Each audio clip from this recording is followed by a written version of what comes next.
महाराष्ट्र का अगला सीएम कौन होगा, इसके लिए अभी थोड़ा और इंतजार करना पड़ सकता है, क्योंकि कल गृह मंत्री अमित शाह के साथ हुई महायुति की बैठक में कोई फैसला नहीं निकल पाया, जिसके बाद मुख्यमंत्री फेस के लिए कुछ दिन और इंतजार करना होगा। तो वहीं महाअघाड़ी चुनाव में करारी हार के बाद एक दूसरे पर हार का ठीकरा फोड़ रही है।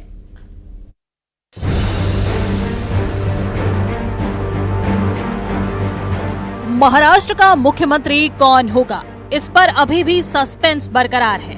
दिल्ली में गुरुवार रात गृह मंत्री अमित शाह के साथ महायुति के तीनों नेताओं की बैठक के बाद भी महाराष्ट्र के मुख्यमंत्री पद को लेकर कोई ऐलान नहीं हो पाया है और अभी तक सरकार गठन को लेकर कोई प्रक्रिया भी आगे नहीं बढ़ी है। हालांकि सूत्रों के मुताबिक महाराष्ट्र में बीजेपी का ही मुख्यमंत्री होगा, जबकि शिवसेना और एनसीपी से डिप्टी सीएम होगा। इसके साथ ही सूत्रों ने ये भी दावा किया है कि 2 दिसंबर को दिल्ली में एक बार फिर महायुति के नेताओं की बैठक होगी, जिसमें सरकार गठन पर आगे की चर्चा होगी और शपथ ग्रहण की तारीख फाइनल की जाएगी। सूत्रों के मुताबिक 5 दिसंबर को मुंबई के आजाद मैदान में शपथ ग्रहण समारोह हो सकता है, जिसमें सीएम और 2 डिप्टी सीएम के अलावा 18 मंत्रियों को शपथ दिलाई जाएगी। 10 मंत्री बीजेपी और 4 मंत्री शिवसेना और एनसीपी कोटे से होंगे। इस बीच मुंबई में आज होने वाली महायुति की बैठक रद्द हो गई है। सूत्रों का दावा है कि पहले बीजेपी विधायक दल की बैठक होगी और उसमें विधायक दल के नेता को चुना जाएगा। उसके बाद महायुति की संयुक्त बैठक होगी। साहब कल 3:30-4 बजे तक दिल्ली में थे। दिल्ली से आने के बाद वो अभी निकल गए, कुछ भी नाराजी नहीं है। सम्मान पूर्वक मीटिंग अमित शाह साहब के साथ हो गई है।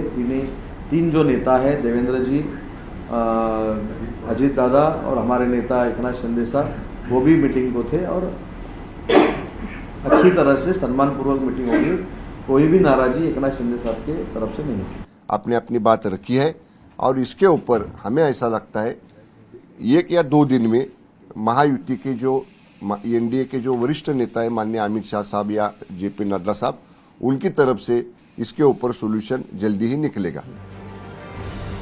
उधर महाराष्ट्र विधानसभा चुनाव में मिली करारी शिकस्त के बाद महाविकास अघाड़ी में भी बैठकों का दौर जारी है, तो दूसरी तरफ चुनावी नतीजों से एमवीए में दरार पड़ती दिखाई दे रही है।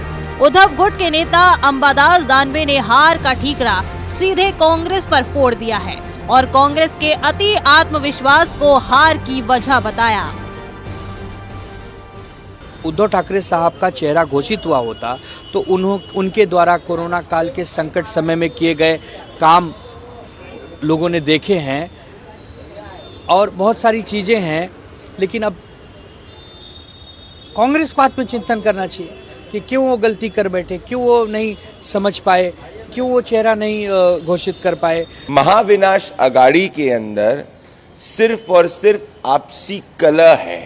चुनाव के बाद ये गठबंधन टूट चुका है। ये राहुल गांधी की अपरिपक्वता दर्शाता है, जो 80 चुनाव में हार के बाद प्रिसाइसली 88 में वापस से हारे हैं। और महाराष्ट्र विधानसभा चुनाव के बाद भी महाराष्ट्र की राजनीति में थ्रिलर जारी है। महायुति बहुमत हासिल करने के बाद भी अभी तक सरकार का गठन नहीं कर पाई है, तो महाअघाड़ी में चुनाव में करारी हार के बाद दरार पड़ती नजर आ रही है। Bureau report, news 18।